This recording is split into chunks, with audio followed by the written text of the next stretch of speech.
Magandang panonood mga ka-Vistop.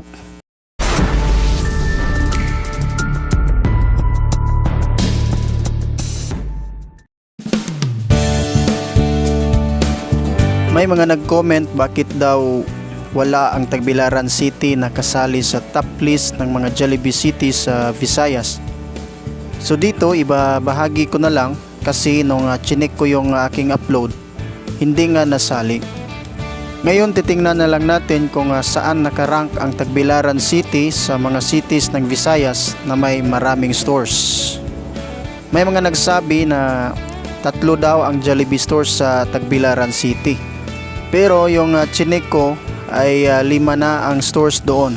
So ito ang mga locations ng mga yon. So ang Tagbilaran ay nasa rank 7 kasali sa Tacloban City na parehong may 5 stores din. Hanggang dito na lang po mga ka-Vistop.